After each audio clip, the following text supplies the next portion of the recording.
Hey, everybody. Welcome to the Max Frequency podcast. I'm your host, Max Roberts.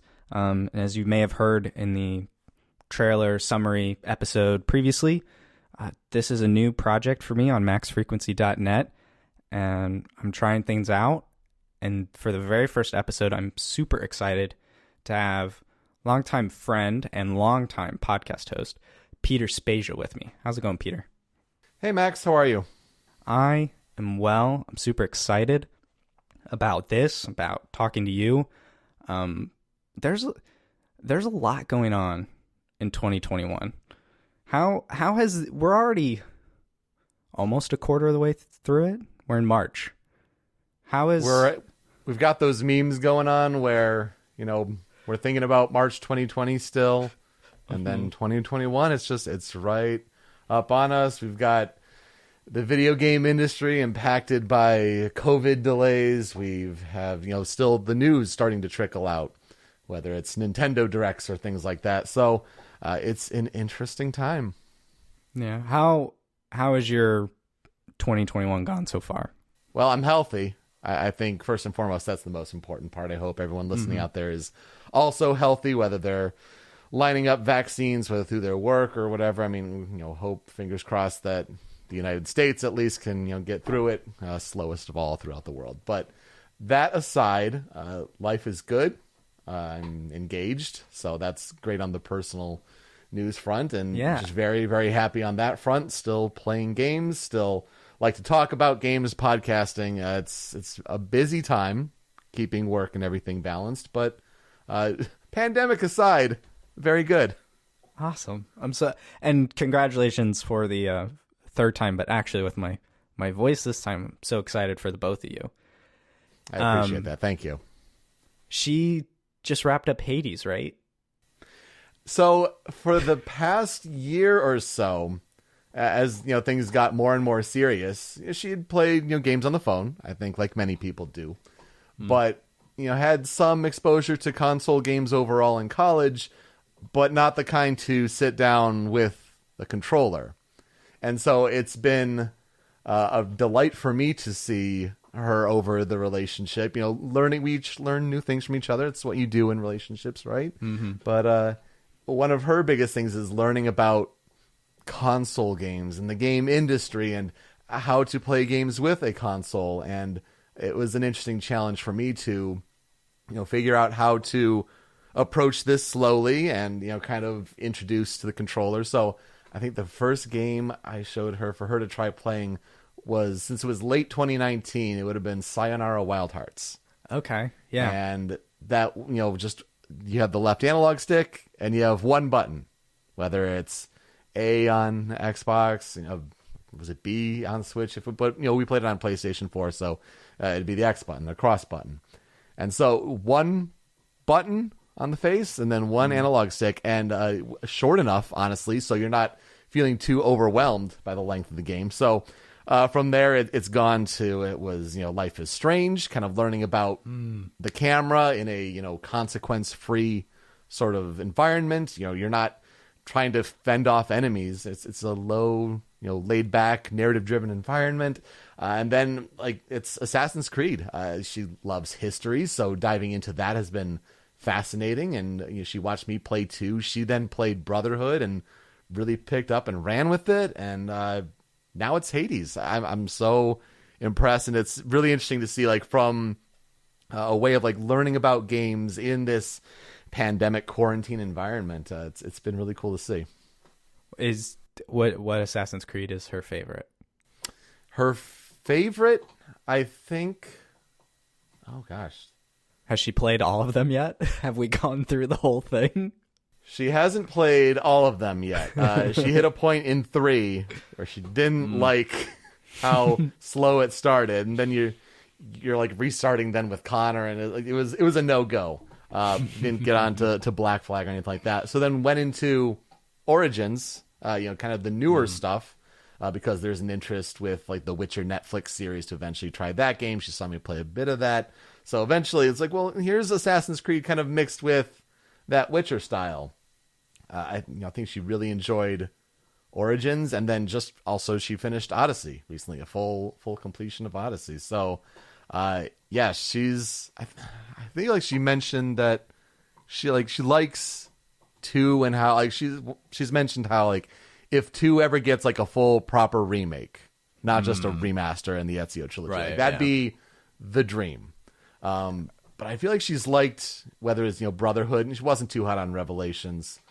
Between Brotherhood, Origins, and Odyssey, like each have had their benefits.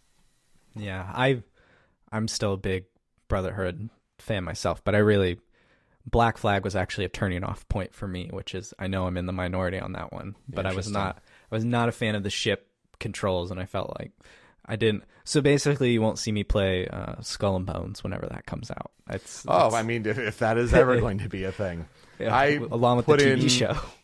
Oh my gosh, that's right. Oh yeah, I put in way too much time in Odyssey. Like I did, every little side quest, everything, whatever I could, and that was 132 hours with the DLC all told. So yeah, that was a bit crazy. After beating Valhalla in the last holiday season here, though, it was 72 hours for story completion and about 90 for some map cleanup. That's another beefy game, and I really like where big Assassin's Creed fan, a big fan of where that's going. It's kind of like a neat direction that they're pointing in for finally paying attention to the modern day story. Oh, so they finally brought it back to like modern time, like real people stuff. That's a big focus now. Well, they kind of started that in the Origins and Odyssey stuff, but it was way in the background, and they continued this story with this character Layla, who was a Templar turned assassin. But in Valhalla, I feel like they kind of looked at like, all right, how can we... Assassin's Creed has just been a mishmash. I mean, the Ezio trilogy was like trying to do stuff with the Animus and like really introducing that stuff. And then once it started to go into Black Flag, as you know, with the modern day story, it was like, it was about sages and Juno, and they didn't know where exactly they were going. There was, the Helix, which is Abstergo's video game console or whatever. And so then as Origins was kind of like a new start, they're like, all right, let's kind of start fresh. And I feel like Valhalla, they took a look at like all of these different threads. How can we pull them all together, roll in a little bit of the Norse mythology, make it all work with this idea of the Isu, the precursors, and then like propel it forward into something interesting for the next game. It's pretty neat. Okay. I'll keep my eye on that, because I always did like that modern day stuff. I feel like we're in the minority there, but yeah, I always thought that was so cool. I remember my friend in high school pitched it to me. The first time I ever played Assassin's Creed was at his house on an Xbox. I want to say it may have been Brotherhood that he had. He had this huge, like deep, big old tube TV in his room, and I played on that. And he was like, "Yeah, and it's actually all simulation. It's cool." And then I played them all on my PS3, and I really liked the 1 through 3 run of games. Mm-hmm. Yes. I mean, the easy sell is the historical side of things, but yeah, when you have a thread that kind of connects it all together, it's a good series. I was at a game shop the other day. I had to drop my car off, and it was on a side of town I don't normally go to, and there's a shop there I like to go to. And I was surprised Abby actually picked out a game for her Switch to play, and she uses her Switch solely as an Animal Crossing machine. Sure. She's got like 420 hours in it. It's wild. I've gotten every penny back on that Switch.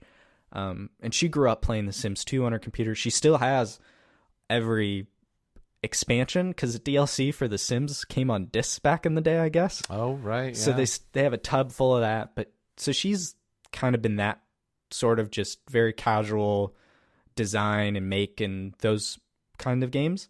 But she saw, is it 2 Point Hospital, I think? Oh, yeah. And she saw that, and she was like, I want to get this. I don't think she's played it yet, but I was surprised to see her pursue something besides Animal Crossing. So that was kind of cool. She likes to just watch me play. So that's how we mostly do things. We've done all the Telltale games. Sure. Yep. Except Batman. and Borderlands. Oh. Well, The best ones, arguably. I mean, except for season 1 of Walking Dead. Borderlands is my favorite, but those two actually were a work gig, so it was she could have watched me, but I was playing way differently than we normally would. I'm very excited for Wolf Among Us season 2 if that ever finally comes back. But it's cool. I like watching her play and learn things and just see how because she's a completely different person. I used to, back in high school, think, oh yeah, if I could find a girl who plays games, that'd be awesome. Like the dream.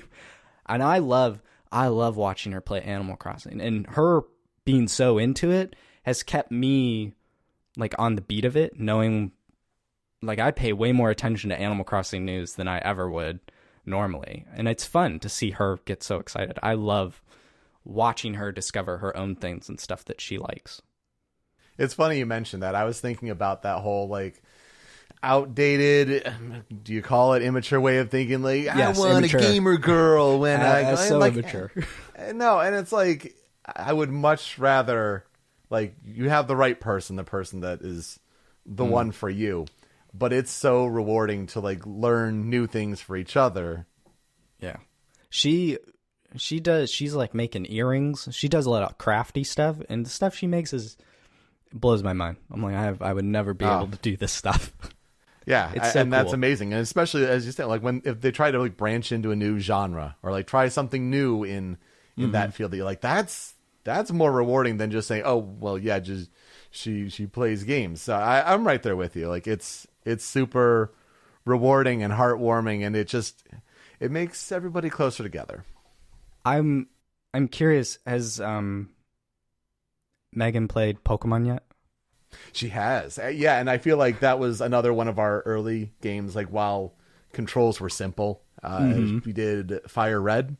Kind of start with like Kanto, start it easy, but you can't go like all the way back to Game Boy graphics, right? So you had to have, some appeal of the Game Boy Advance look, and you had the up, down, left, right. Because she had played some Pokemon Go, so there was some familiarity with some of the characters, some of the types. Like it was tough to kind of go into the whole type chart, but with enough repetition, like now she's got that down. And it's also baby's first JRPG, right? While she was watching me play Persona 5 Royal, I'm like, this is kind of like the higher, like kind of more recent end of these Japanese role playing games, but like it's kind of good to have a foundation. So yeah, that's a good point. And so. Now she's most of the way through Heart Gold, Soul Silver.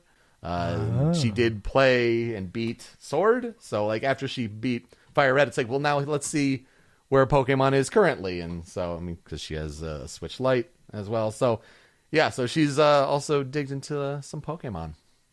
Is she excited for the Diamond, or she maybe not excited in the way I mean it, but is she interested in these Diamond and Pearl remakes?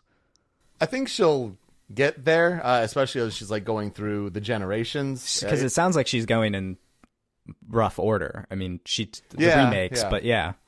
It's a different order for sure. I mean, it's a game we're going to get. I don't know at what time she'll be playing them. Right. And then I did show her the Legends footage. I'm like, this is where they're going, and it looks kind of cool. So I mean, I think like she's building to that. I'm sure she's be always down to play Pokemon, but yeah, I definitely have the bigger history with that series though, so I'm excited for sure. That's actually one of the things reasons I thought to have you on the show, because Pokemon is 25 this year, and as far as I know, you've been playing Pokemon your whole life from the beginning, right? You've been there from day one, or roughly. Yeah, day one. I mean, so when it's important to clarify that when they talk about Pokemon 25, and you see it on Twitter when ESPN of all things put out a tweet that was like Pokemon turns 25 today on February 27th, 2021, and like, who did you start with? They started with Pokemon Red and Green. Who'd you start with? Bulbasaur, Charmander, Squirtle, and all the comments are like, "Don't you mean Red and Blue?" So like. Okay, yeah, it started in Japan with Red and Green in 1996. Then they came out with the red and blue version, and we got the red and blue version over here in September 28th and 29th in 1998, something like that. And so I was right there. As this TV series, the anime, rolled out a month or so before the games did, I was right there. So yeah, I was full in it right from the get-go. And I've told the story before on my different podcasts or whatever, but even more effective was the fact that I was 10 years old. Ash Ketchum was 10 years old. So it was like, boom, like right at that perfect intersection in 1998. And I've been hooked ever since. I think I see people, as you get older and older, there was the different memes of, it was awesome in elementary school. And then it, middle school, yeah, okay. And then it wasn't cool to like Pokemon in high school, but you get to college again and it's awesome. Like I've just always played, and like you share that affinity with those who like the series, and there's a unique connection there. Have I told you my story with Pokemon before? I can't remember. You should tell me anyway. Okay. I in '98 I was 4. So I went into kindergarten at 5 in Ohio, and I was in Pokemon at that point, like the cards at least, because I remember I stayed on the bus, missed my bus stop because I was trading cards with people, and the bus driver got mad at me. That's a traumatic event that probably therapy should solve, but she made me ride the whole route before she would take me back home. It was wild. But anyway, I had the games, I had the card, I was, in it all the way. And I don't know, maybe 6, 7 years old, I don't know, first-ish grade. We lived back in Indiana at this point. My parents thought I was too obsessive with like Pokemon and the games and just all this stuff. Like I was too into it. And I probably was on some level, like probably at an unhealthy amount of time I was playing this stuff. But their solution was to make me get rid of it all. No. The games, the toys, all of it, gone. But here's the real kicker, is they made me shred the Pokemon cards.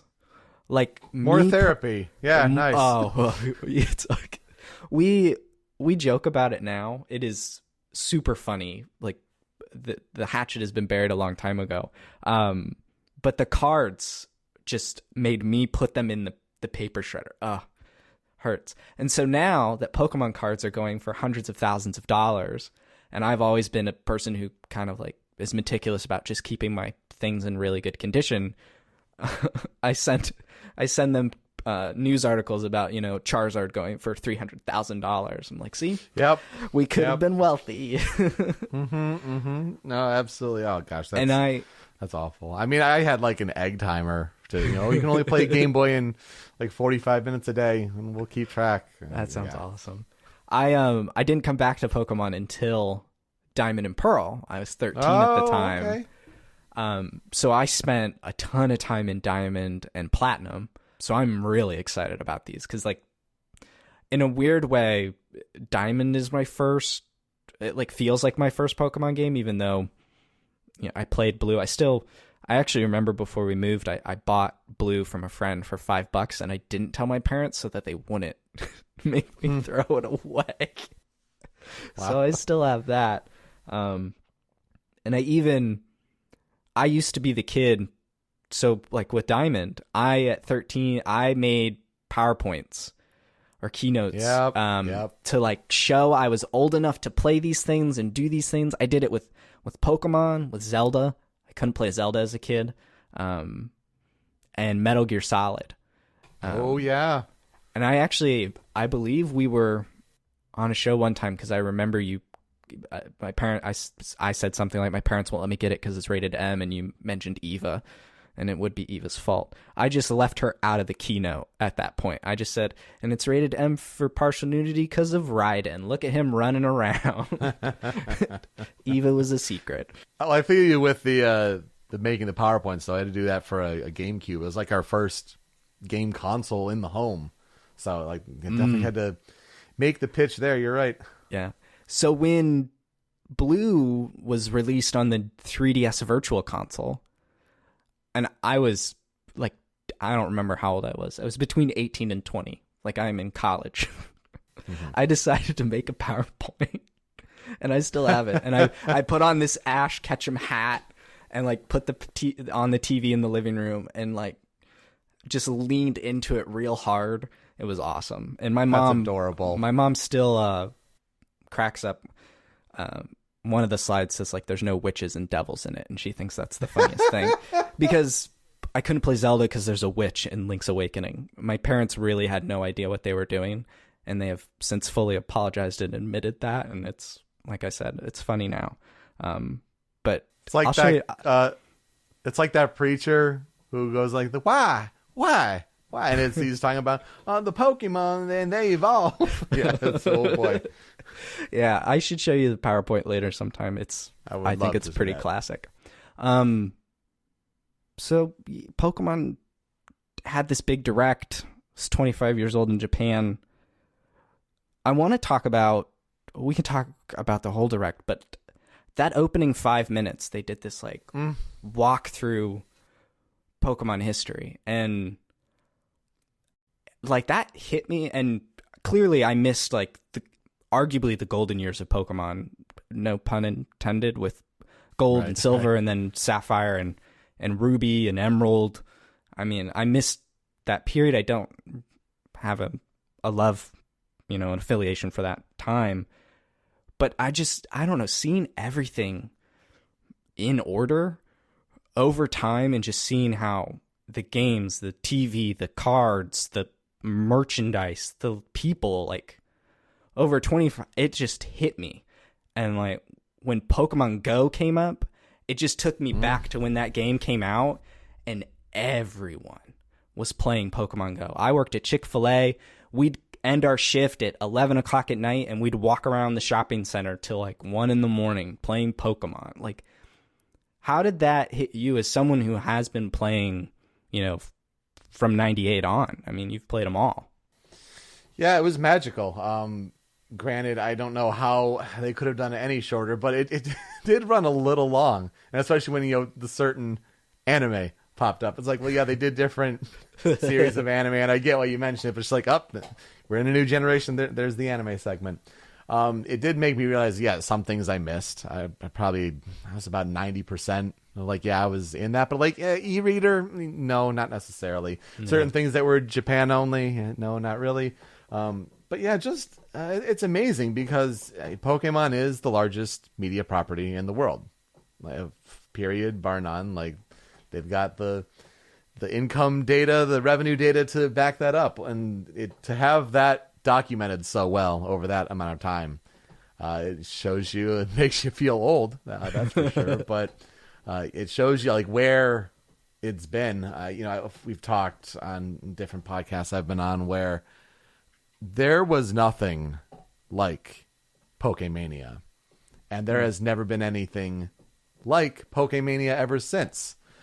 And you can theorize that, maybe it's because, now with media on demand, and there's so much of it, that people's interests are so varied, they're so spread out all over the place, and, we're all so busy that attention is just too disparate. It's too spread out. But back in the late 90s, when Pokemon hit and was a megaton, I felt like all the attention was there.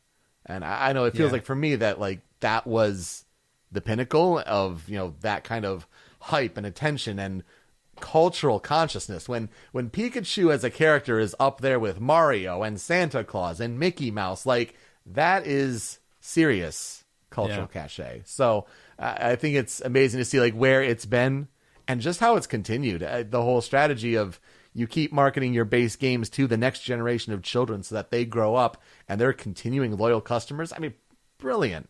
We'll see how Legends plays out from there. But it's so smart, and it's just been a continuous, amazing strategy to watch, honestly.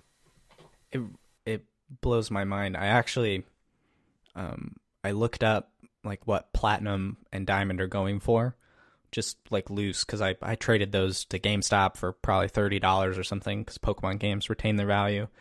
Platinum like is going for $90 alone. Oh my god, what? I don't understand why it's doing, like, why it's so much, but it is. There are, like, if you were into Pokemon as a kid, I feel like on some level you're still into it or aware of it. It's just so powerful how aware people are, like you said. I mean, Pikachu's in the Macy's Day Parade, for Pete's sake. Forever.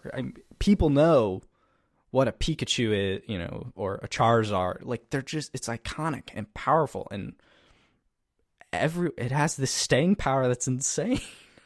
And it's amazing that, you know, I think, you know, even then, like, they didn't, in that big montage, like, they talked about live action movie with Detective Pikachu and, you know, breaking into that.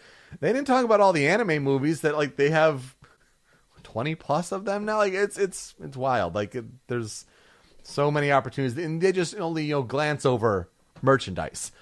That's a whole cottage industry in itself. I mean, for, you know, legitimate ones, and then, you know, got the knockoffs and all that. But I mean, it's huge. Abby's family still has, I assume, all of, if not most of, the Pokemon toys that all the girls had when they were kids. They still have the Pikachu N64 and the box. Oh, wow. The box is sun faded because there's a window in the particular closet. But, like, sometimes I'm super thankful that my in-laws keep everything. And that's one of the things. It's so cool to just see the legacy unfold. And really, it's been around my entire life, most of my life. There were 2 years unaccounted for, I suppose, so 2 to 4. But it's incredible to see the legacy of it. I love it. After that, they showed off details for a real throwback, or the follow-up to a throwback, Pokemon Snap, coming back on the Switch. Wow. Are you pumped? I am. You know, Pokemon Snap's one of those games where it's like, it's one of the better spin-offs out there.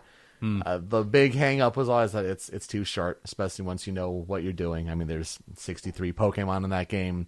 You know all the tricks. You can go through it 1 to 2 hours. Like, it's easy.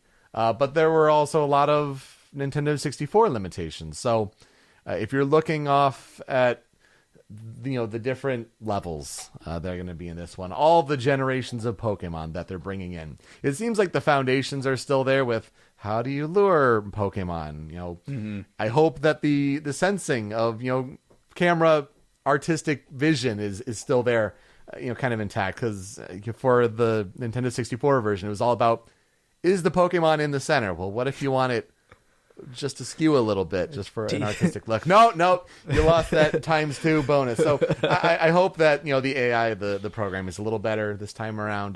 But it looks really true to form in a way. They seem to be leaning into the artistic side of it a bit. They showed off, like, all this filters and stamps and, you know, editing and sharing those pictures, which you know, feels actually like the modern day, you know, equivalent of taking it into a Blockbuster and getting your pictures printed. Sure, yeah, with a smartphone and a social media parallel, yeah. I can just see the Twitter and Instagram accounts that are going to have a field day with, you know, really good looking Pokemon shots on Pokemon Snap. It's cool to see it come back, especially after, I feel like it's a cult classic within the Pokemon community. People are like, sure, we want more Snap. And they just keep making more games and more spin-offs and stuff. But it's interesting to see them finally come back to it now on the Switch in, you know, 2021. Yeah, I think it's an interesting way to talk about, you've had this vocal minority for so long. It's certainly not the majority of Pokemon fans. I mean, that much is clear. But there's this vocal minority, and you always think, they're like, well, they're not listening. They're just going to stick to their guns and do what works for them. And it seems like there's this modern contingent inside Game Freak that is kind of listening and caring a little bit more about, well, now we've had all these generations of players grow up. we should probably throw some bones their way too. Maybe they're just waiting for that entire generation to grow up and have children of their own. Possibly, increase that and be like, kids, we're playing this. I know. I want to say Corey over from My Life in Gaming on YouTube. I remember he recently said they did their what they played in 2020 video, and one of the things was like Pokemon Snap. He played it with his kids, and he was excited to see if they would be into Pokemon Snap 2 when that came out, which is now sooner rather than later. It's April, right? Is when this coming out. Yeah, April 30th for new Pokemon Snap. Yeah, I want to talk to Abby and see, because I think she had Pokemon Snap. I want to see if she has like an affiliation for it. I still have Pokemon Snap in the drawer with all my other N64 games. A good garage sale pickup that day. That was a good one. Got that with Puzzle League. Yeah. Do you have what's your favorite spinoff? Because I realized, oh gosh, I have a lot of spinoffs that I've played throughout the years, and I didn't really think of actually how many there are. It's kind of hitting me now in the moment. There's a ton for sure. I've always been partial to the pinball games. I feel like there was that old one on Game Boy Color that was still for Gen 1. Does it have the Rumble Pack with the AAA battery? I have that. It was Rumble Pack on Game Boy Color. It was the coolest. I feel like I've said if there's one game I feel like I'm really good at one game, it's Pokemon Pinball for Game Boy Color. Just a lot of weird niche Pokemon nerd things in there too. Like I believe it's the I think it's like the red field on you got the red and blue maps or whatever. Mm-hmm.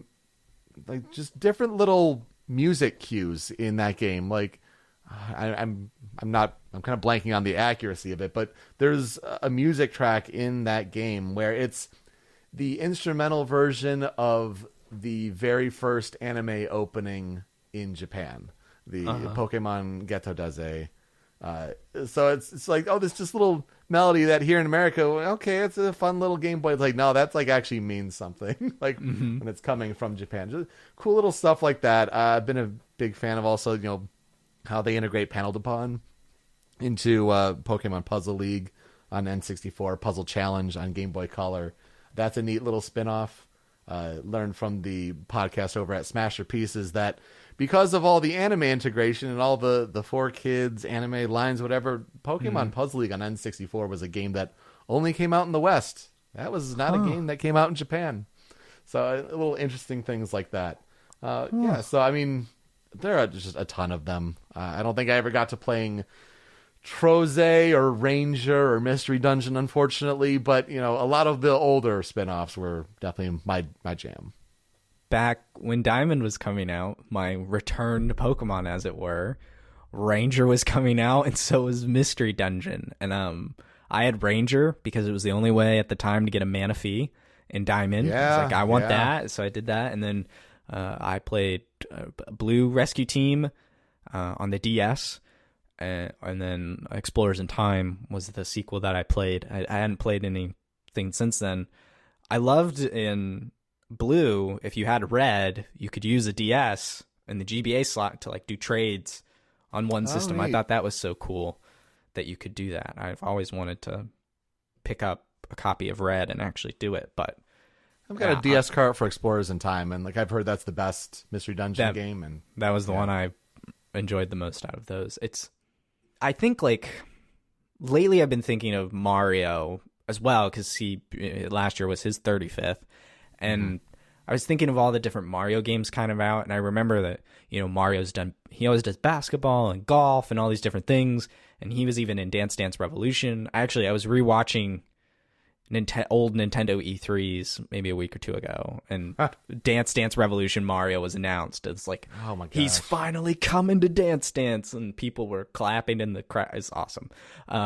What a game. But I feel like Pokemon has a better track record with their spin-offs, and they do wildly more different things, I think, than consistently here's a sports game. I don't think there's a Pokemon sports game unless you count Pokken, but I don't know. They seem to be more bold and what they try and experiment with and seems to be more successful.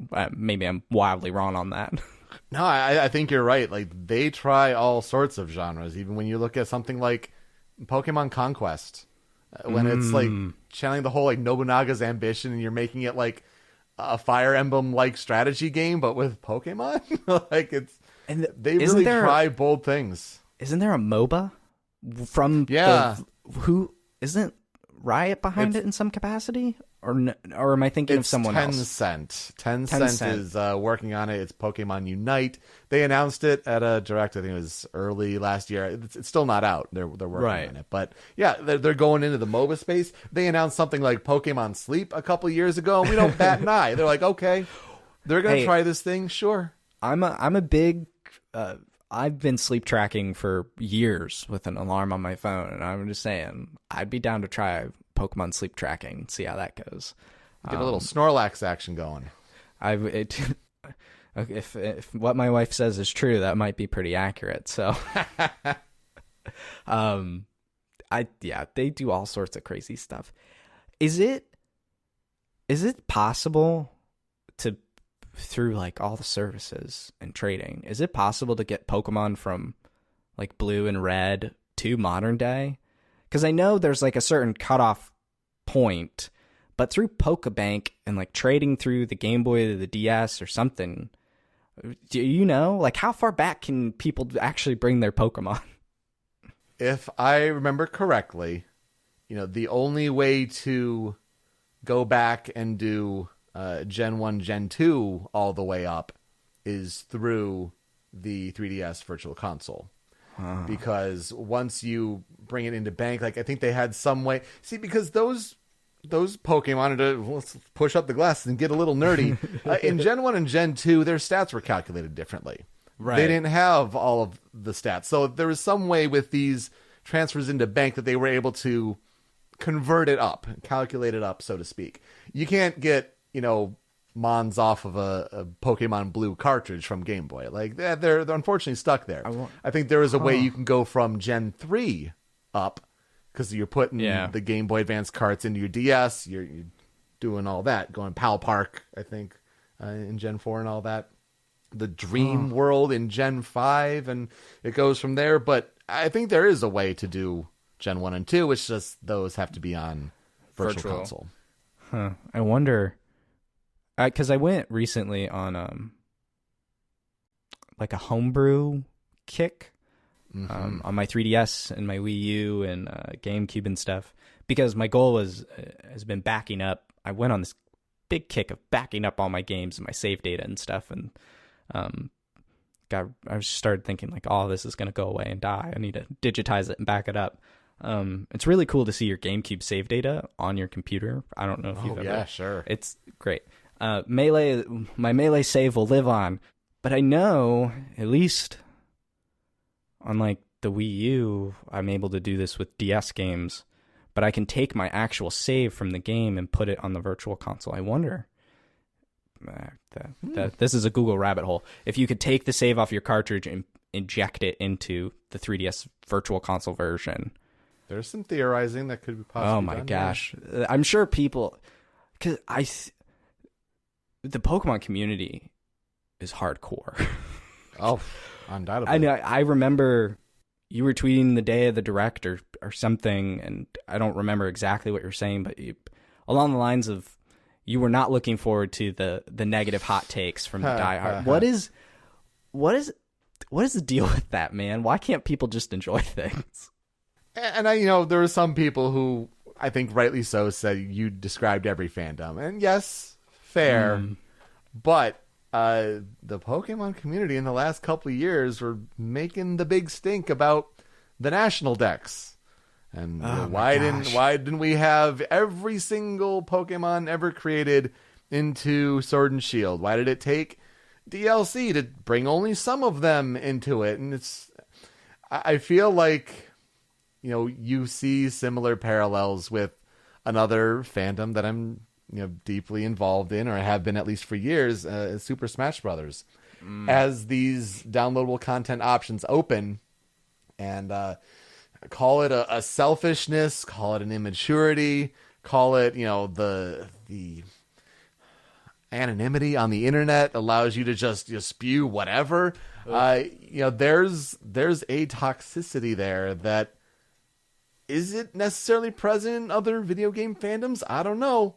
Something about Nintendo it's real intense. fandoms. I don't know. Yeah, there's a lot of passion there, but it's often misdirected in negative places. I remember this National Dex thing, and so the last new Pokemon game I played was X. So I haven't played, Sword and Shield or Let's Go or any of that.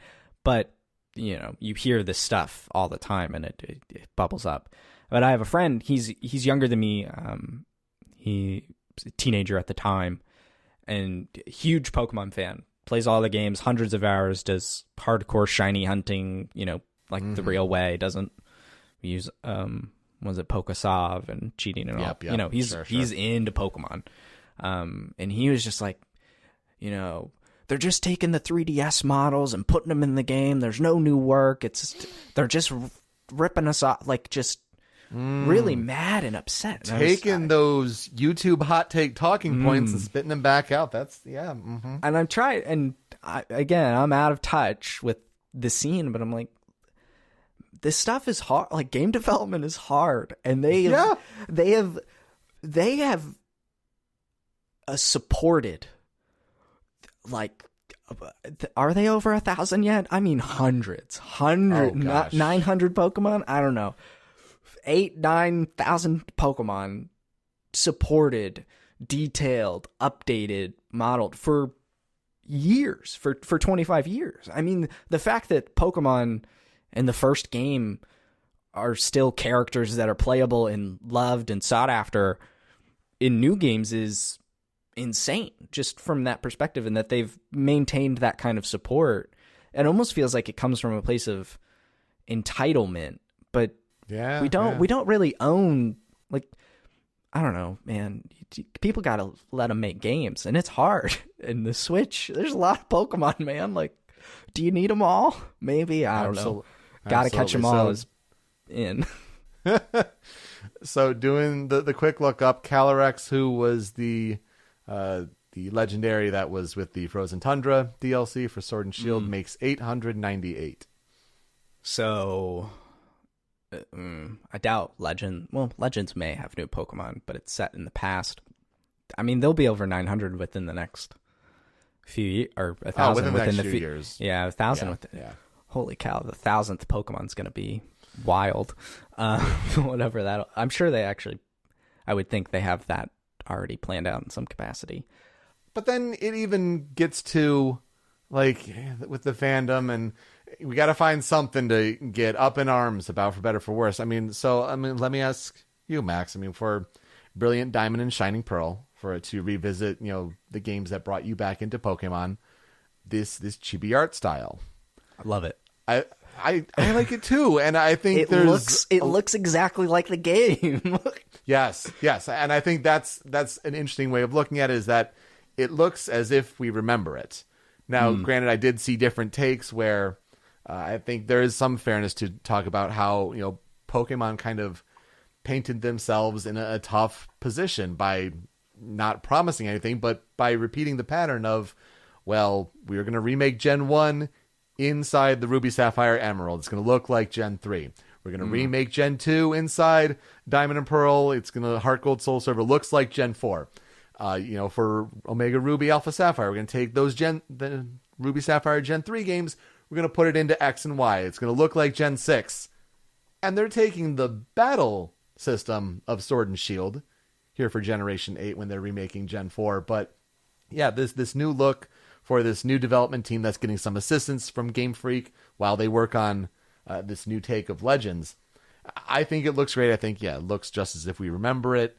The people who they look at Link's Awakening and then they're like, oh, but I like this one, but I don't like this one. I think the only one good take I've seen about that is that it looked like Nintendo Link's Awakening was committing to a vision, to a style, whereas this looks like every mobile game. Well, yeah, but also at the same time, if you want this to happen while Game Freak is focusing their main attention on the next big thing, you may have to take some sacrifices along the way. I like how it looks. I was talking with a couple of friends. We've been friends since 8th grade, and Pokemon came up, and we were talking about old DS games and just that time, and Diamond and Pearl came up, and we went on like a 15-minute tirade about just the underground and like building bases. Like, oh yeah, that stuff's so cool. I'm so excited. I think it looks great. It captures the spirit, brings some things up to modern, like the battle system. I think is going to be really cool to see that in action for myself. On my own TV. I'm stoked, and if people don't like it, I mean, that's the funny thing. They'll buy it anyway. They can vote with their wallet and not buy it. Like, you don't have to buy. If you want to play Diamond and Pearl, you can play it on your DS. It might be a little expensive now, apparently, but you don't have. You don't have to buy it and play it. You can pass. I promise it'll be okay. But it's going to approach, if not surpass, 20 million units sold. Like, it's bonkers. It's going to be great. 2 more things about Pokemon, I think. I just wanted to gauge your thoughts on this Legends. And I've always said Arceus, but apparently it's Arceus? He said it a different way than I normally do on the Direct, but the Legends, the Sinnoh prequel. Yeah, I think it is Arceus. I think for years I also said Arceus too. So I think it's one of those tomato, but the official Pokemon company says tomato kind of thing. So, it is a really cool idea. I think I heard the one take from one of my podcast co-hosts, Joe DeVader, who said, if you're going after that feudal look, I would have really liked Johto. I think Johto would have been more beneficial to capture that feudal look. And hey, maybe they go back and do that for a future game. But Sinnoh is going to be hot right now with Diamond and Pearl. They want to keep that momentum going. And it makes sense. You still have Mount Coronet as the central focal point. It's going to be interesting to see what city they choose to have, this bustling town to be. I love the takes of, of seeing Cyndaquil, Rowlet, and Oshawott show up. And the whole takes of, Oshawott, when he evolves into Samurai, he's based on a samurai. Rowlet, when he evolves into Decidueye, based on an archer. And then it's like, Cyndaquil, when he evolves into Typhlosion, like, I think his name is like Bakufon or something like that. And like that name in Japanese is like playing off of something feudal back in that time. So like that seems to be the reason why those Pokemon were chosen. Cool to pick them across the generations, but there's a feudal strategy there, which is neat to see. I think, for those who say that it looks rough, that frame rate, that Shingling did look a little rough on the frame rate. I get you, but they're showing the concept. The game is still a ways away. Do I think it's hitting early 22? No. COVID is a thing.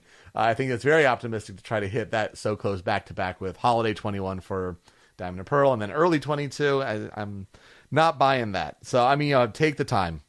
If you're going to try to get a Breath of the Wild style Pokemon, taking inspiration, you see the shot in the trailer where the camera swoops behind the trainer and goes out in the field. Like, that's right from the Breath of the Wild trailer. It's really interesting to see, because for a long time, Pokemon and Game Freak, their strategy is, no, we're going to keep doing what we do. We make these incremental changes. We keep hooking that young audience. And it feels like with the Utsunomiya guy, like kind of being the face, the presentation specialist, not one like Junichi Masuda who's assisting with the Diamond and Pearl game. Junichi Masuda, original composer from Red and Blue, but throughout the years was brought up. He became like the game director, the face of the Pokemon series, and he still composed like all the battle tracks. Like that's like basically his shtick. But it seems like Pokemon is transferring over to a new generation of players who have played some of these open world games, who see the trends in the industry. And I feel like having this kind of new face presenting shows that like that may be like the trend of where Game Freak is looking. Like maybe the dam is breaking and opening their eyes to new possibilities. It's exciting, the thought of going out in the field and throwing a Pokeball, battle unprompted and catching. Like that seems really cool. A sudden dive dash roll to get into the wild grass. I mean, the potential's there, and I'm excited to see more from Legends. Yeah, I'm very curious to see how it all shakes out and the ultimate reception to it as it goes. It was a lot of people were talking about how choppy it looked, how rough it looked, and I think we might touch on that here in a bit. You're right. Yep. But the last Pokemon thing I definitely wanted to ask you, because I don't remember. You've probably mentioned it before. What's your favorite game/generation? Everyone has one. Yeah, my favorite is Heart Gold Soul Silver. I think Generation 2, with all that it did to build on the lore of the game, going into Johto, but then the callback to Kanto and making that the big experience, and the showdown with Red at the end. I don't think that's been topped.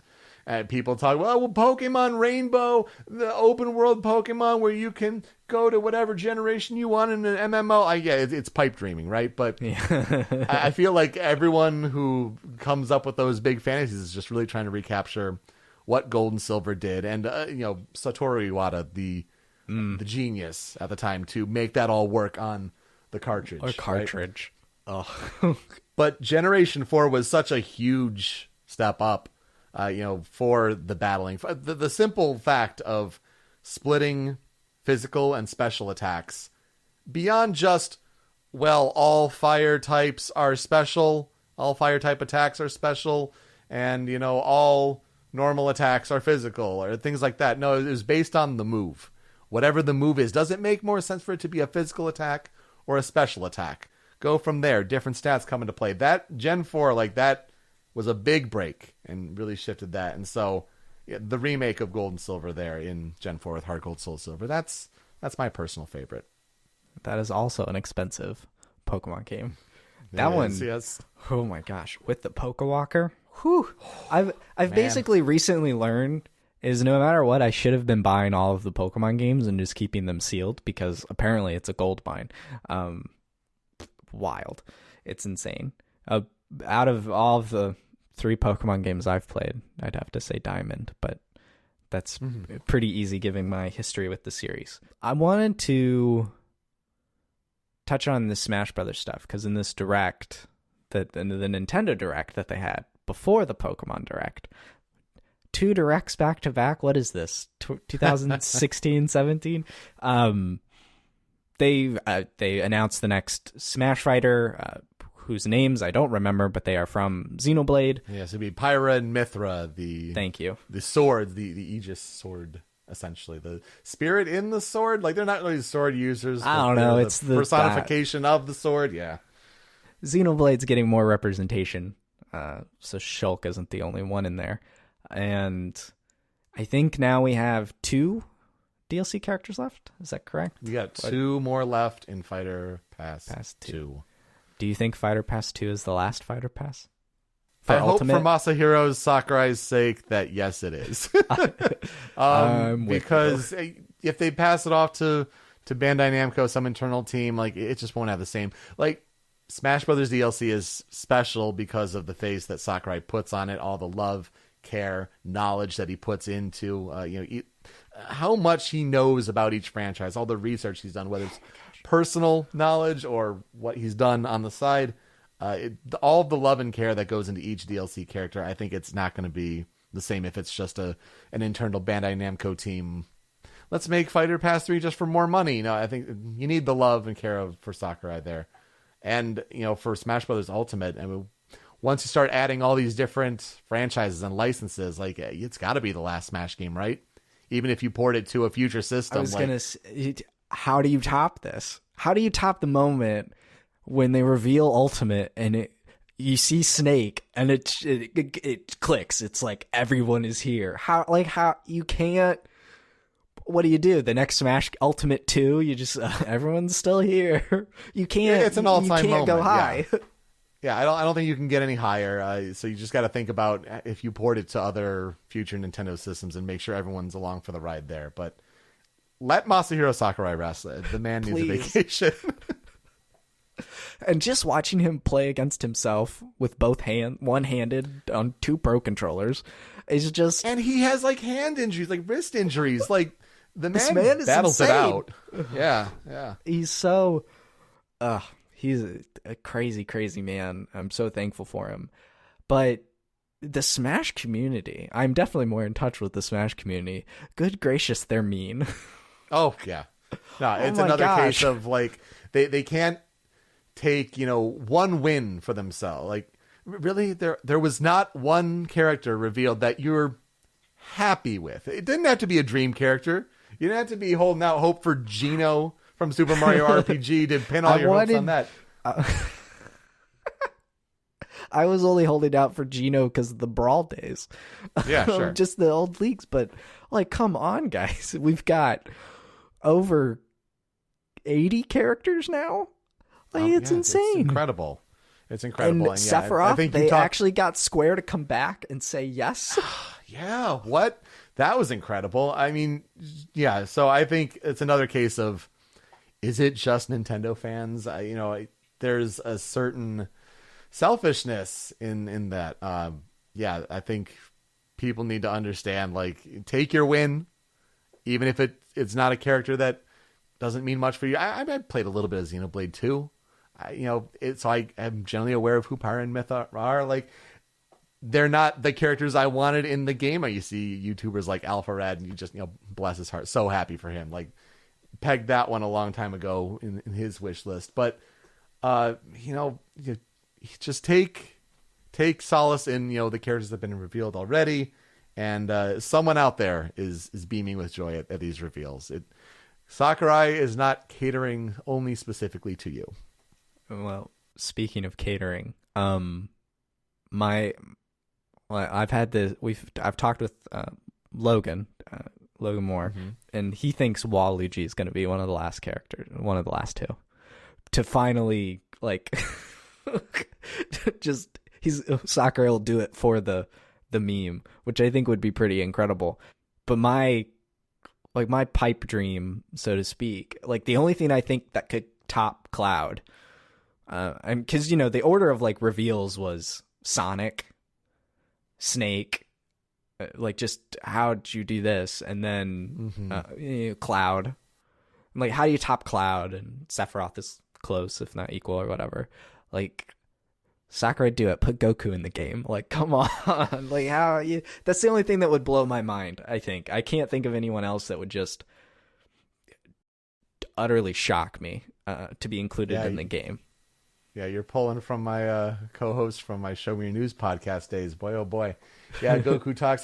Sakurai's always said that it's video game characters first. And so it doesn't necessarily apply to Goku. But at the same time, I can't predict him. Like, you can't predict. No, he's a bad man in the best way possible. Yeah. So while it seems like, who will the last two characters be? While the internet talks about Crash Bandicoot a lot, I think it makes a lot of sense. I think it'd be great for the, you have the Microsoft representation with Banjo. You have the rivalry of old school PlayStation. It'd be a great unification of, mascots and it'd companies go up there coming with together. The Game Awards when he had Sean and Reggie and Phil up there.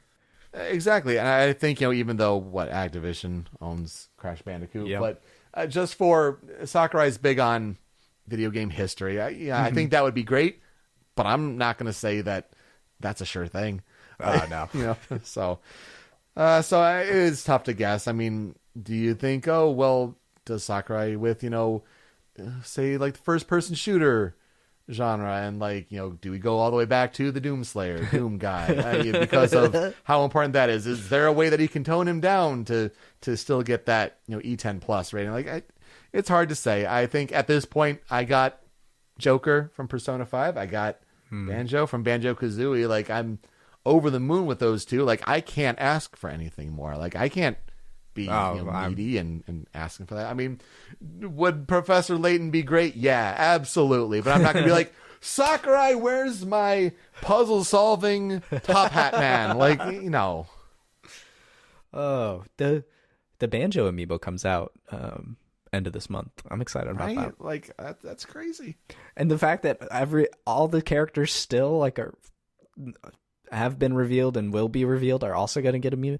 I love amiibo, man. They're the perfect little statues. Do Do you miss like the days of the Brawl days and the updates and all that stuff? Because sometimes I do. I miss the daily news update nature of it all. Yes. I think it was the perfect pre-hype culture environment. Did it get a little unruly at times? Yeah. I can't even imagine what it would be in an age of full-blown social media. Oh my God. But for its time, there was something special about it. Yeah, I look back on that fondly. I'm hard pressed to think of a game closer to modern times that has had a similar pre-hype, like pre-release cycle of just excitement. It doesn't have to be every day today, but just the anticipation for Brawl. I was watching those old E3s, and one of them was the one where Iwata revealed the Revolution at the time, the Wii, and talked about how, they were going to have online play on the Wii, and Smash Brothers was going to be one of the first games on the Wii. I think even in the presentation he said at launch, that didn't pan out. Yeah. And, he's like, and I will be able to beat Reggie every day. Maybe it was just that time where Nintendo was in a real stride with Twilight Princess and the overall just success of the Wii, and Melee was, still is, beloved, maybe a little too much. But there is an energy to Brawl that I just don't think's been matched. Not just with Smash Brothers, but just any game really in general. I'm hard pressed to think of. Like, can you think of anything? Well, it's funny you mentioned that. I don't think that the prolonged nature of the pre-release hype cycle for Brawl, I think, is unmatched. You're right. But I think it's been redirected, consolidated in a way, because when it comes to these Super Smash Brothers reveal trailers, it's a format that the fighting game industry has copied wholesale because they see how well it works. Yeah. To have that moment to distill that, like that energy, that's your day. That's the day in game news is that happened. And that even came from, for Super Smash Bros. Brawl, Sakurai had the Subspace Emissary story, as you're very well familiar with. But the whole idea of how he didn't like how those cutscenes that he worked so hard on, they got put on YouTube. And people who weren't playing the games, they were watching that. And so I think that's his answer was let's put the attention into these character reveal trailers. And we saw that start with 3DS and Wii U and to continue into Ultimate. I mean, yeah, the Cloud reveal trailer, magical for Bayonetta to end that fighter ballot in 3DS Wii U. The Ridley at E3 right after that big snake moment, everyone is here, and Ridley happens. Crazy stuff. Dreams came true that day. You're so right. It really is. It has been consolidated into these reveals. I mean, even with Pyra and Mithra here, the direct opened up with Xenoblade looking thing. I was like, maybe the Xenoblade, and then real quick, me and my friends figured out, we're like, this is the Smash reveal. And it kind of you gotta watch for the you gotta watch for the not actual gameplay footage. That's the big tell. Because I know I fell hook, line, and sinker at the Joker reveal at the Game Awards. Oh my God, I would talk about an incredible reveal moment. That's the other end of the spectrum, just the absolutely shocking surprise. Just like, and that set the tone for what DLC could be. And then that pass ended on another Fire Emblem character. It just has this energy back and forth, but there's some really high highs. And I hope they go out on a really high note here, at the very least for the last character. Just, I'm not saying my character or Goku or whatever, but just someone really big and exciting and just cool and unexpected, I think would be a really great way to hopefully wrap up Sakurai's time with Smash. Because for sure, the man needs a break. Yeah, give him a vacation. And people always talk about that Byleth reveal, right? But I think you got to remember, Sakurai loves Fire Emblem. Yes, and loves Fire his, Emblem. It's his game. Like, in the end, Smash is his. Yeah, he's a crazy huge King of Fighters fan. So, yeah, is it a huge surprise that Terry got revealed? Well, no, it shouldn't have been. But he's talked about in columns for years of how he went to arcades and trashed people in King of Fighters, and he felt really bad because he beat up this one person who was on the other side of the arcade from him, because you can't see the way it's set up in Japan. And it's just like, oh man, like I wish like I could make a game that's really accessible that anyone could play kind of on an equal footing. And Super Smash Brothers. Boom, bam, bam. Yes. So I wonder what the last two will be, and I'm not about to. I've tried to do that whole guessing game, and it's beyond me now. It definitely, I can't keep up with it. I love watching them though. It really is the news of the day when it happens. I have old friends who don't play a lot of console games anymore. They still tune in for Smash reveals. Like Smash is the great uniter. Yeah, I love it. The other, just pivot out of Smash and Pokemon. The Switch here, ironically, not planned at all, is 4 years old today. The day we're recording on March the 3rd, 2021. Holy cow, it's been 4 years. It doesn't feel that long. It doesn't. And as you referenced, it may make you wonder, like, what's the future of the Switch? It's getting to be that time where we're on a couple years since Switch Lite, and what's going on now? You see that Pokemon Legends reveal, and you're like, maybe the Switch can't handle this. Switch could use a little more power. Maybe a little, or at least maybe a dock that like magically gives it even more power than the current dock already does.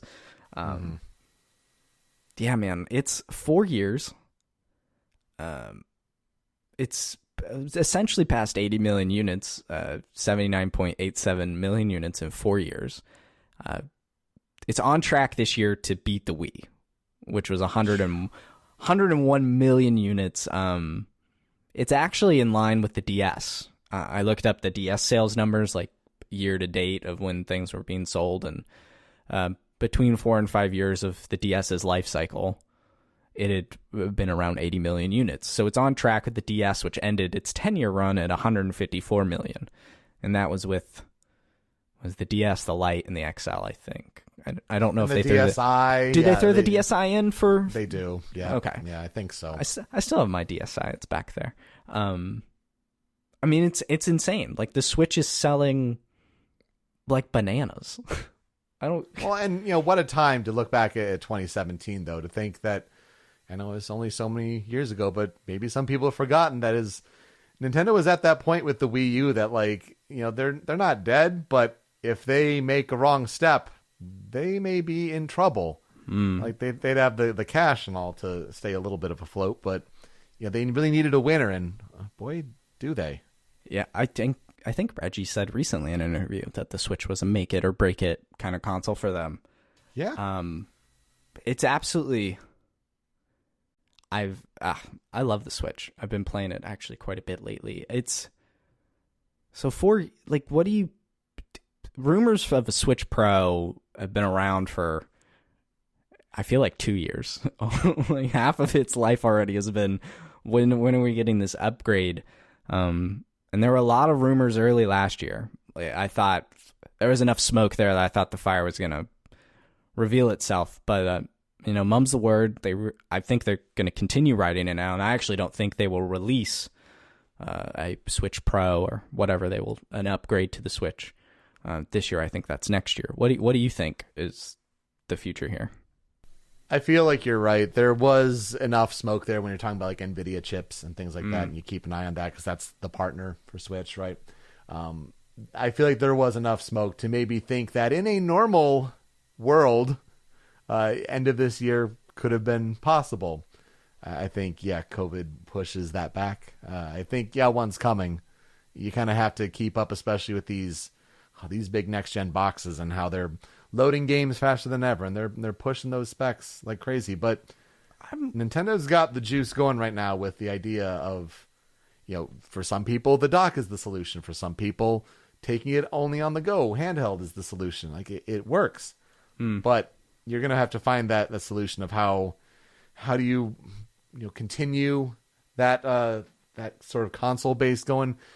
What games can be played going forward? Do you do games that can only be done on the Pro? Do you have a new 3DS situation? Right, and that didn't work out too well for that system, but it was the smart thing to do at the time, I think, to kind of keep pace going. So they've got some questions to answer. I feel like, if we were in a normal environment, end of this year would have been a good prediction, but I think, next year, early optimist. Yeah. I actually think it could be in line with Legends, and I could even see the sequel to Breath of the Wild kind of being close to that launch as well. Definitely. And I mean, talk about, I think everyone remembers the Breath of the Wild date announcement trailer. One of the best video game announcements trailers of all time. Sometimes I just watch it to hype myself up for the day. It is oh so good. And and it just, everyone kind of thought at the time, it was like, I really hope Zelda's day one with the Switch. They really kind of need that. Let's go, come on. And then the date hits and it's March 3rd, day and date. Let's go. Yeah. What a special day. I can only imagine it had to be the same for the Wii and Twilight Princess, of just this fervor for a new Nintendo console and a new Zelda game kind of hand in hand. And I could see them doing that again here. They did it with Majora's Mask and the new 3DS when that came to the States. The new 3DS XL launched with Majora's Mask 3D. Obviously the Switch with that and the Wii. I mean, Zelda's been a day one sort of console, both for new stuff and revisions. I would love to see it. I think that's a really good guess. And you think when you're pairing it with a game like The Legend of Zelda Breath of the Wild, I mean, for as amazing of a video game year as 2017 was, for that to be the runaway, game of the year, a game that a lot of, games since have looked to be like, how can we design our open world better? I think, Phoenix to set that up. Yeah, right, exactly. So I think that's a good pairing that, if you want to get attention to Switch Pro, especially if you want that hardcore audience to follow, that's quite a good game to start that with. And then, the open world Pokemon game too. I mean, it seems like a sound strategy. My fear is that Nintendo is going to keep going with these limited edition themed Switches, Animal Crossing, Super Mario Bros. And at some point this year, they will continue to celebrate Zelda's 35th anniversary and reveal a standard Nintendo Switch or a Switch Lite, who knows, that is Zelda themed. And I'm going to be so upset. They've already revealed those Joy-Cons. Yeah, maybe they put it in an actual system. I do have the Joy-Cons ready to go along with the game, because me and Zelda themed items go hand in hand. I still have my Wiimote, my Majora's Mask 3DS. I've got the Wind Waker Wii U. Yes. Remember that? The only special Wii U. Oh, yeah. I really hope they don't, and they save it for the Switch Pro, because eventually there will be a Zelda system, I'm sure. We'll see how that goes, but I have a feeling that they're going to milk us for all we're worth, as is their right. But honestly, good for Nintendo. I mean, you look at their stock today, $75.40 or so a share. It was $28.78 a couple days before Switch launch. I mean, so yeah, they were in some dire straits. They're doing well, and hopefully they can open that theme park once things get better in Japan. Yeah, and here in Florida, they just actually announced that construction for that new Universal Park, which will contain Super Mario, has begun. So, can't wait. Oh my gosh, I'm gonna have to. It's gonna be one of those things. When you live so close to all these theme parks and new stuff comes, sometimes you're like, do I really want to fight the crowds for this? I can just go but Nintendo Land or Super Nintendo World, I'm being right. Whew, I might have to fight the crowds for that one. Because when it opens, crowds will be able to be together in the open all the time, and it'll be great. Yeah, Nintendo is riding high right now, and I'm really looking forward to their future, and I think they've got some good stuff lined up, but Switch needs a little juice, so hopefully they get that out there. I wanted to ask you, I saw this article the other day, or I think it may have been last month, on The Verge, talking about Mark Cuban, Shark Tank man, investing in like some podcast app that basically is going to let hosts talk to listeners live. And I actually quoted the article on Twitter and said, so a radio talking show, because that's exactly what it is. And then Mark Cuban's company would make money off of that somehow, I'm sure. And it reminded me of your show that you did, The Power Switch, where you had a call-in radio show for video games, and it was a podcast format. And I was a fan of that. I was actually on the show at one point, episode 38 on September 23rd, 2017. And I called in a couple of times as well. You used Discord to have people call in. But I saw this article, and then you see Clubhouse kind of taking off in this social media where people just jump on calls and talk, and now Twitter's doing it with Spaces. It's like, how does that stuff make you feel? Like, I feel like you had the idea to take something from radio and sports and bring it to games, and it didn't. You don't do the show anymore, as far as I'm aware. If you have been, I'm sorry, I've missed it. No, I do not do the show anymore. But how does that make you feel? It makes me feel like the idea was right. The idea is still there. No one has done it since. I keep always thinking, like, there are two podcast ideas that one I did get to try with the Power Switch, as you mentioned. The other, like, I've always kicked around in pilot form, and did at one point, way back when, 12 years ago. Oh my gosh! But I love talk radio, especially when it comes to sports. I love debate when it comes to sports. These are well-tread formats and genres when it comes to formats on radio or formats on television. And as the video game industry grows more and more, I've always thought, there needs to be some sort of call-in talk radio format to talk about game news, ideally in the moment, on the day when the conversation and the topics are hot. When that Smash character is revealed, when Ridley shows up, right? People need to talk about it.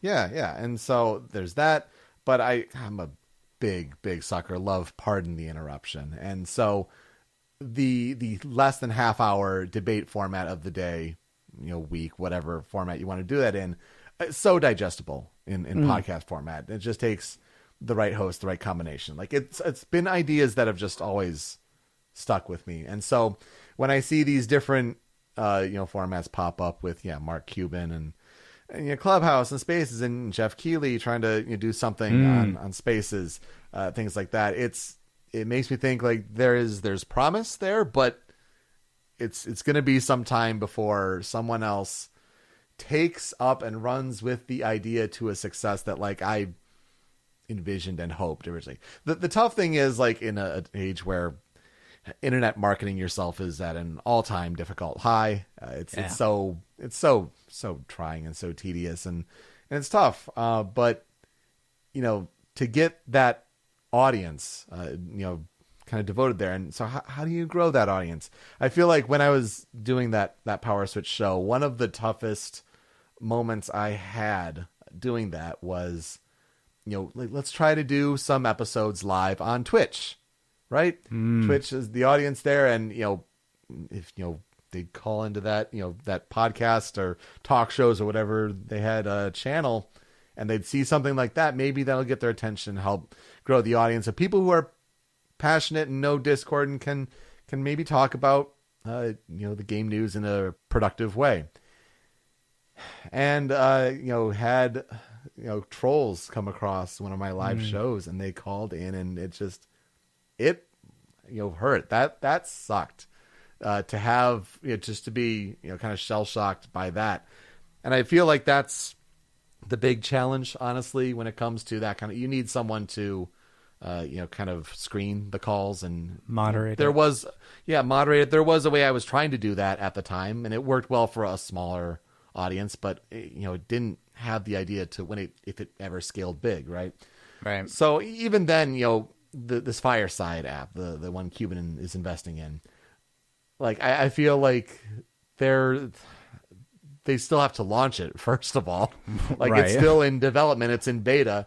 I will be very interested to see where that goes, and if anyone in the industry ever actually takes off with either the talk radio kind of call-in format or the PTI debate format for games, because it's right there, and I've tried right for the but taking. Yeah, it really is. It really is. Did you listen in on Keely's call with Reggie? I think it was last week. I did not yet. No. So I did. I decided because I found Clubhouse very interesting. I'm in Clubhouse and then Spaces on Twitter, and Twitter has been my bread and butter for far too long, and so I was super fascinated with it. I actually recorded the call, and I even threw it up on my YouTube channel. I was like, this should be up here and for posterity's sake, and no one seems to have said, hey, take that down, because it was just that's the thing about Clubhouse and Spaces, is this a live and in the moment thing, and you can definitely tell that some people don't have the equipment or know what they're doing. It's very rough in the sense that it is live and it is what's happening now, and it's giving access to millions of people to just talk and pretend they know what they're talking about. And some people do know what they're talking about, and they have panels with other people, and that's interesting. But I find it an interesting space where things could take off, and Keely now is trying to do a weekly thing on Thursdays. Tomorrow I'm going to try and catch it. But it was interesting to see people virtually raise their hand, and Keely would choose them out of a hat and bring them up on stage to ask a question. It honestly reminded me of like a panel at a convention, like at PAX or something. But instead of walking around awkwardly with a microphone, these people could ask a question or two and have famous people answer them. And but then what happens when someone goes baba booey or something like that? Well, so this the one with Reggie, one of the people, he wasn't quite like that. He asked Reggie. He started off with, do you know who Donkey is? And I was like, oh boy, here we go. Okay, and all right. It did turn into like a nice compliment. He was like, Donkey's how I became aware of who you were, which I thought was interesting in and of itself. Like Donkey has educated people on the existence of Reggie Fils-Aimé, former president of Nintendo of America. Like that, in my head, that would never happen, but according to this person, it did.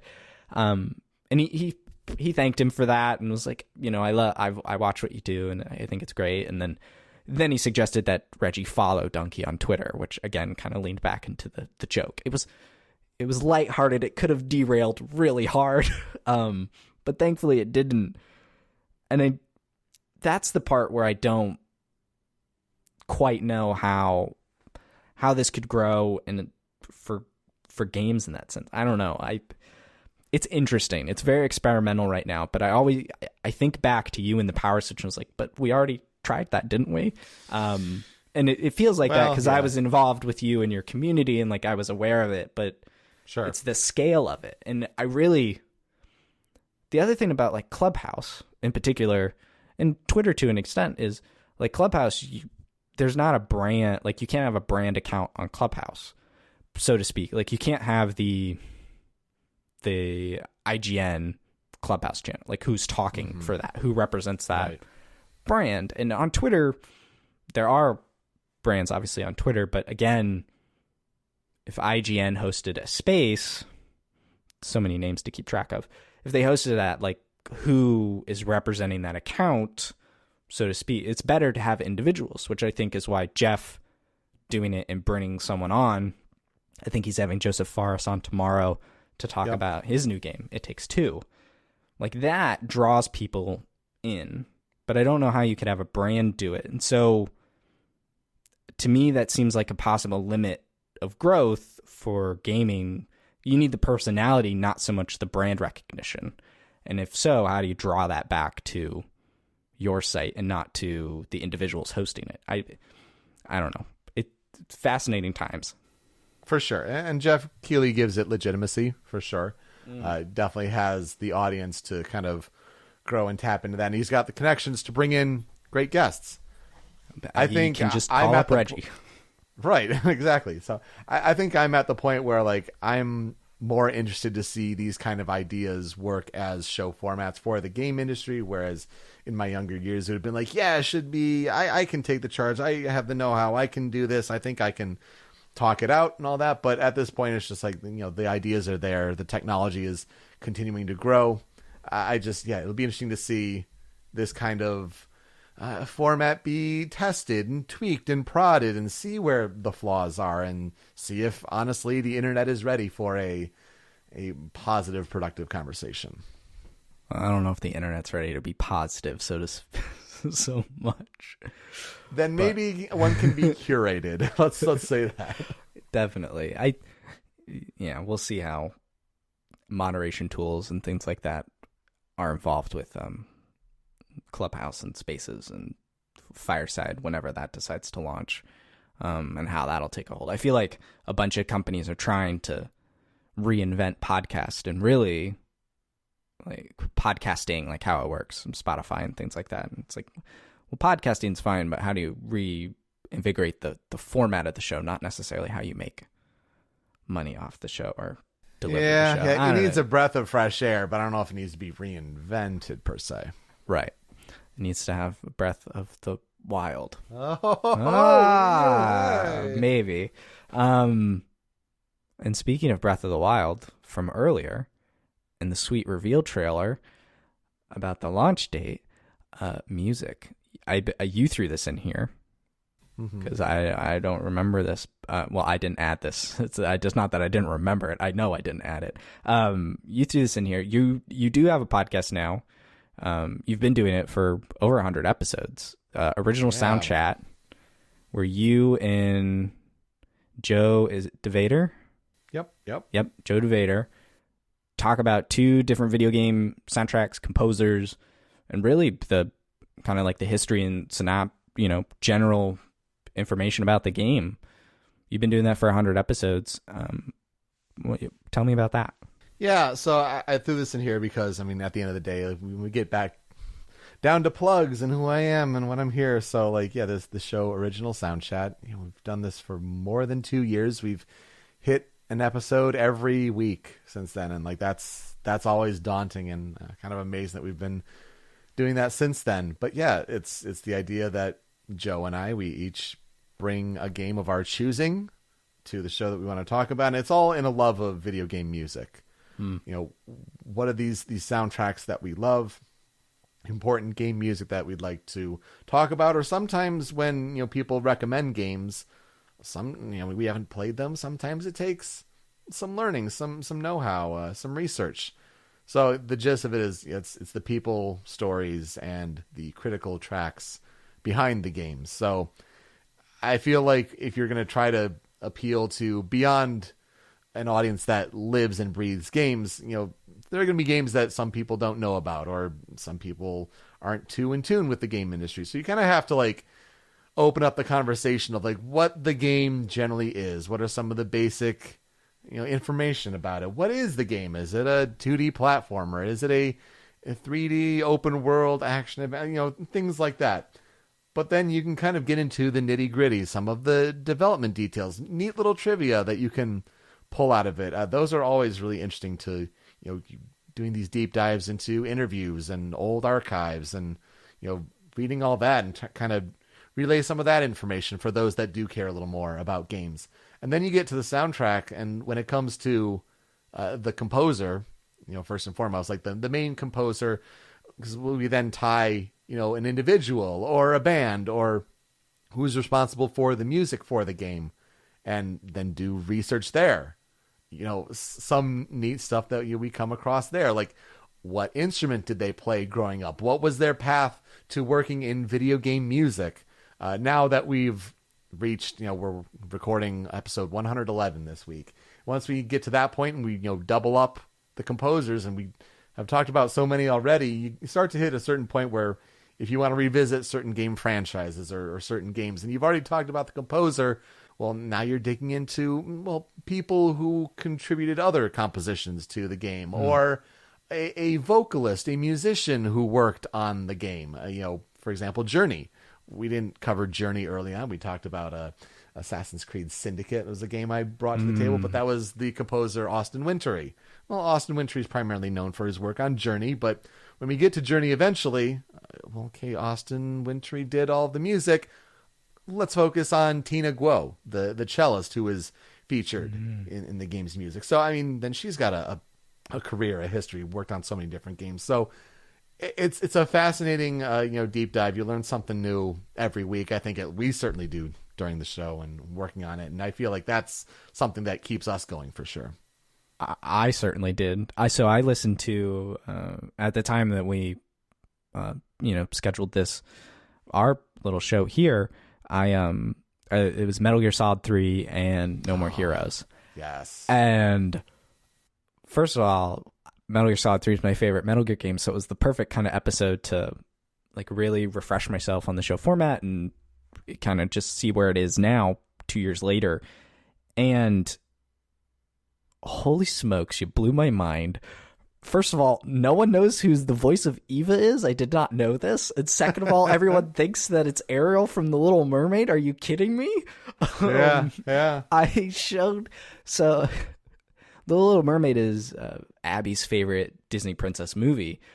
And so I was like, Abby, you need to listen to this clip. And so I went on YouTube and found the Eva introduction. I was like, whose voice is this? And she didn't know at first. I said, it's a Disney princess. And then her eyes went, boom. Or, it could be a Disney princess. Holy smokes. Blew my mind. You hear it and it's like, yeah, that's actually really believable. You hear those tones there. But what an episode to reacquaint yourself with. I think we're super proud of that one because we've kind of been hitting our stride recently with, video game composers, musicians, they don't have always the big followings on Twitter. They don't have, the recognition for their work.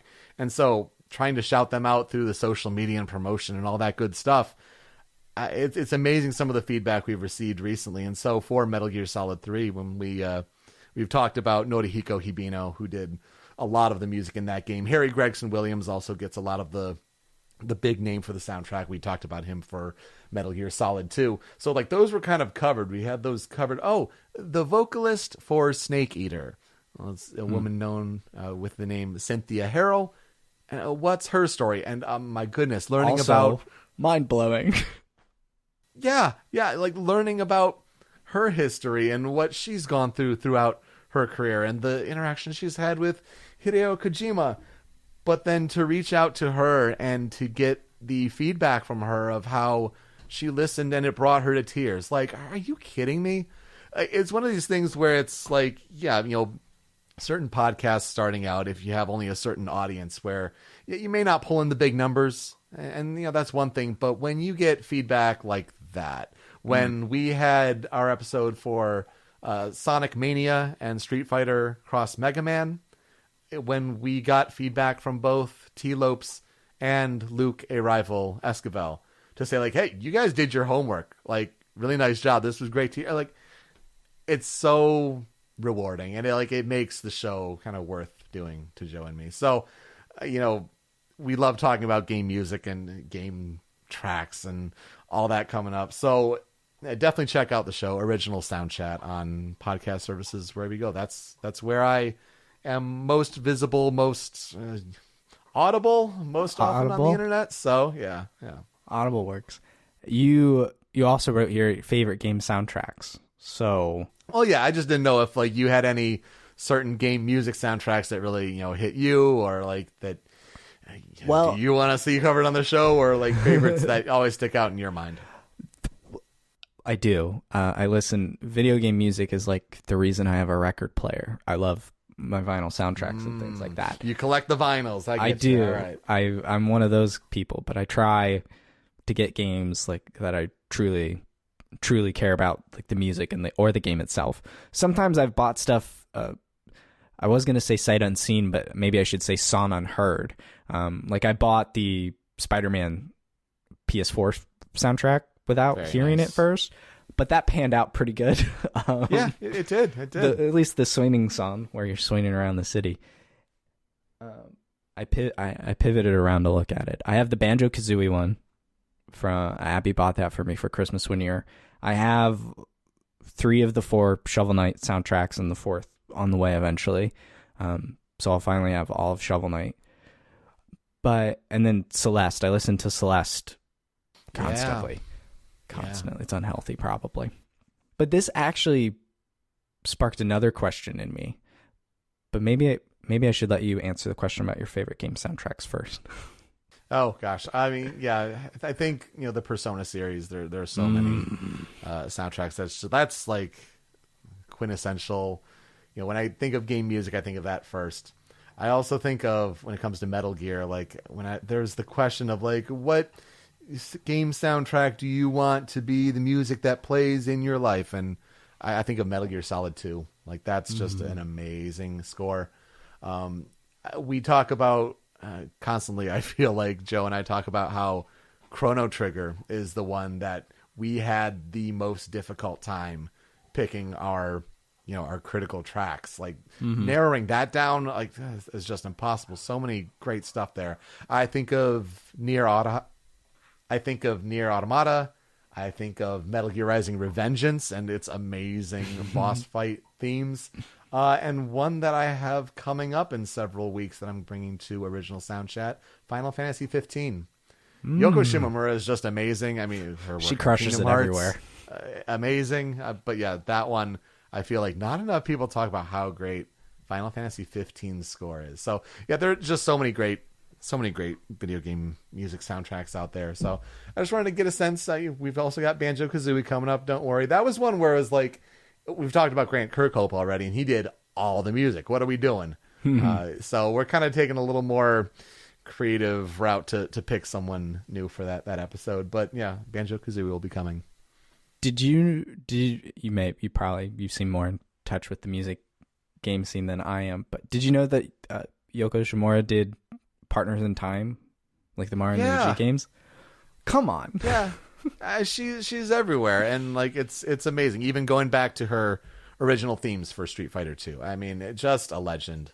So good. I will follow whatever she does. It's even then you pick up composers like Nobuo Uematsu, for all of his legendary Final Fantasy work, and the news from this week of Fantasian of Hironobu Sakaguchi's Mistwalker, making this Fantasian game, an RPG. For Apple Arcade, kind of meant to be a serious RPG in that environment. It's the game where they hand modeled all the environments and scanned in all those dioramas, and it looks lifelike for those backgrounds. But yeah, Uematsu doing the score. Are you kidding me? Fantastic. It's gonna be dope. So your question about favorite game soundtracks made me think about this. I guess this thing I do a lot, and I'm curious if you do it and maybe other people do it, but do you ever, like, you want to play a game, you think about a game, you're like, man, I'd love to replay that right now. Donkey Kong Tropical Freeze, man, I'd love a great platformer. And then you're like, man, I can't do that right now. I'm working, or I'm driving, or whatever. I'll listen to the soundtrack. And you throw on those beats, David Wise coming in, you're like, boo, boo, boo, doo. It's awesome. And then after I'm done listening to the soundtrack, I'm like, I'm good. I don't need to play the game anymore. So when I want to play a game, but I don't have the time, I listen to the soundtrack, and then I get my fill. And I think that's interesting. Do you do that?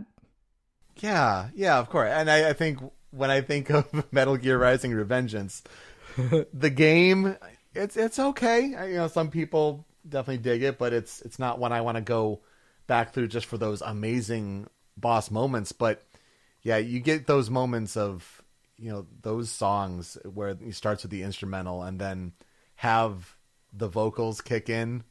It's magical. It's great stuff. So that's the one that immediately comes to mind. It's like, do I really want to play the game, or do I really just want to listen to that soundtrack? Nier Automata is a beefy game. It's an amazing game, but do I just need to hear the amusement park theme and like then I'm good? Like, I don't know. I can coast off this for a while. Mm-hmm. Yeah, I've now that Persona's on streaming services, I've been on a Persona 4 and 5 kick. Even not that this is on streaming services, but sometimes they even throw on the Brawl soundtrack to tie it into earlier because, what a soundtrack! The Halberd, I love that level. Yeah. Anyway, I love it. Video game music is great, and I think the show you two are doing is actually super smart. It's again the Metal Gear Solid 3 episode, which I'll throw in the show notes along with the Sonic Mania and the actual page for all these episodes and stuff. I didn't expect to learn so much. I was like, oh yeah, we'll listen to some music, it'll be great. And then it was like Jody Benson blowing my. And then I found out, he mentioned Cynthia Harold, like her story, and pointed me to the Kotaku article where he got a lot of information. So then I'm off reading about her, and super smart. And if anyone likes video game music or wants to learn more about people that do make the music in the games we listen to, you definitely should check out Original Soundchat.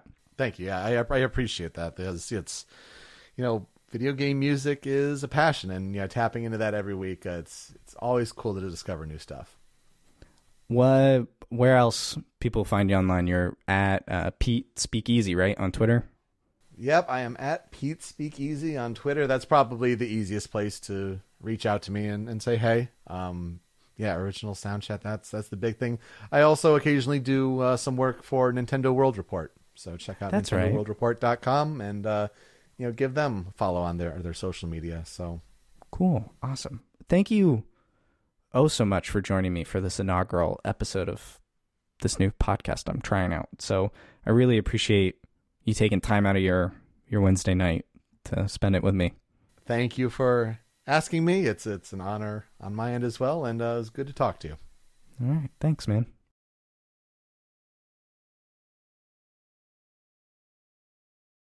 Yeah, well, I was gonna do that, but my parents had a problem with the M thing. Mine didn't.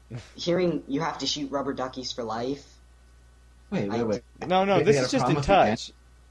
Yeah, they had a problem with the partial nudity, I think. That was 3. They have a problem with Eva. That's awful.